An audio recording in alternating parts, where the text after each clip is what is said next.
হরে কৃষ্ণ। তো অনেক বাংলা শব্দ আছে যেগুলো ইংরেজি হুবহু ইংরেজি হয় না, যার জন্য ইংরেজরা বা যারা অনুবাদ করেছে জোড়াতালি দিয়ে একটা অনুবাদ করেছে। যেমন স্ত্রী শব্দের ইংরেজি অনুবাদ করেছে ওয়াইফ, স্ত্রীর অনুবাদ হচ্ছে স্ত্রী কি, যেমন আমাদের দেশে পত্নী বলে, ধর্মপত্নী, ধর্ম পত্নী। আর ওরা ইংরেজিতে অনুবাদ করেছে ওয়াইফ। ওয়াইফ মানে কি?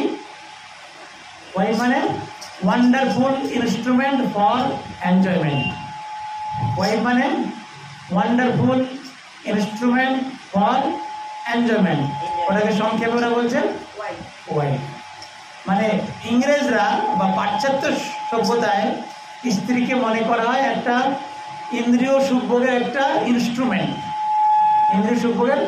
কারণ তাদের সভ্যতা হচ্ছে ভোগবাদী সভ্যতা, ভোগ।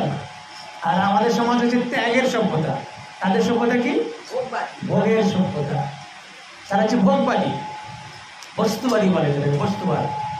তো এই জন্য তারা স্ত্রীকে বলে ওয়াইফ, মানে ওয়ান্ডারফুল ইনস্ট্রুমেন্ট ফর এনজয়মেন্ট, মানে ইন্দ্রিয় সুখভোগের জন্য একটা দারুণ একটা উপকরণ, ইনস্ট্রুমেন্ট। এটা তাদের মতবাদ। কিন্তু ভারতীয় সভ্যতায় স্ত্রীকে বলা হয় ধর্মপত্নী, অর্থাৎ ধর্ম অনুসারে যাকে গ্রহণ করা হয়। যে কোনো জায়গা থেকে ধরে নিয়ে আসলে হয় না, ধর্ম অনুসারে। ওখানে তো বিয়েও নেই, বিয়েরও কোনো সিস্টেম নেই। হ্যাঁ, মিয়া বিবির আগে তো কে করে কাজে, ওখানে যার যতদিন ইচ্ছা যার সঙ্গে থাকতে হয় থাকছে, না হয় না থাকছে। যখন ইচ্ছা বিয়ে, যখন ইচ্ছা ডিভোর্স। যতক্ষণ একে অপরকে সন্তুষ্ট করতে পারছে আচ্ছা, যতক্ষণ আর বনিবনা হচ্ছে না, তুমি তোমার রাস্তা দেখো, আমি আমার রাস্তা দেখি।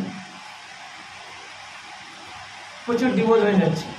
প্রচুর এরকম বাচ্চা আছে যাদেরকে সরকারকে দায়িত্ব নিতে হচ্ছে, সরকার খাওয়াচ্ছে।